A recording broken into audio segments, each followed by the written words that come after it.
नेपाली काङ्ग्रेसको चाहिँ राजेन्द्र केर्मीज्यूको पनि छानबिन हुनुपर्छ भन्ने कुरा छ।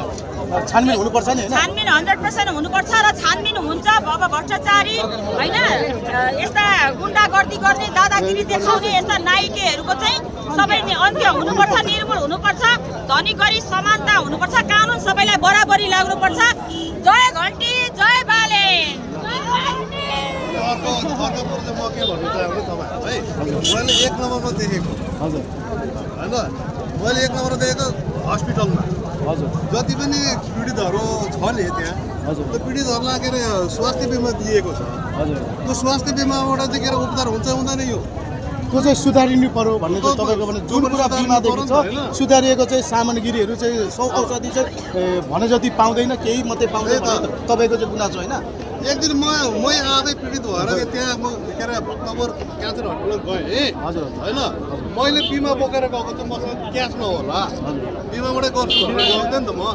तर त्यहाँ मैले बिमा देखाउँदा के गरेँ भनेदेखि पहिला चाहिँ उपचार गरायो होइन। जस्तै बायोप्सी एउटा मेरो क्यान्सर सम्बन्धी गएको थिएँ, त्यहाँ बायोप्सी गरायो अघि मलाई बताउनु पर्थ्यो नि त। गराइसकेपछि चाहिँ तपाईँको चाहिँ 5,000 रुपियाँ लगेर क्यासमा गएर चाहिँ बिल गरेर आउनुहोस्। त्यतिखेर मसँग कोहीसँग पैसा थिएन, मसँग बिमा लिएर गएको। अनि घरमा मेरो एकजना साथी साइडमा थियो, त्यो साथीसँग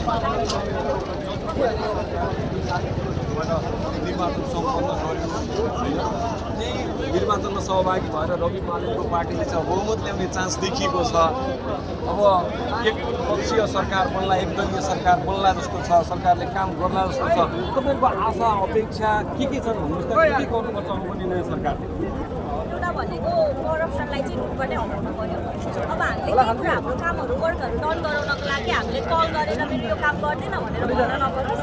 त्यो काम सबै जसरी पहिला एउटा कुनै पार्टीको मान्छेलाई भएर फाइदाहरू मिलेर सबै पार्टीको मान्छेलाई मात्र नभएर होल नेपालीको फाइदा पाओस्, इक्वल फाइदा पाओस् र इक्वल अपर्च्युनिटी फर अल होस् भन्ने कुरा नै हो। अनि एउटा गुड गभर्नेन्सहरू होस्, त्यही नै हो। भनेपछि सिस्टम स्ट्रङ बन्नु पर्यो। अहिले सिस्टम छैन, भद्रगोल छ। यो देशलाई सिस्टममा ल्याउनु पर्यो, ट्र्याकमा ल्याउनु पर्यो। बहुत गाह्रो छ। फलानु तपाईँसँग यहाँ कर्मचारी प्रशासन भ्रष्ट छ, मुस्लो खाइकन जनताको कामै गर्दैन। उहाँले आए पनि जो आए पनि अवस्था चाहिँ यस्तै हो, सुधार हुँदैन भनेर भन्छ नि। निराशा पनि अहिले छरिरहेका छन्, के भन्नुहुन्छ?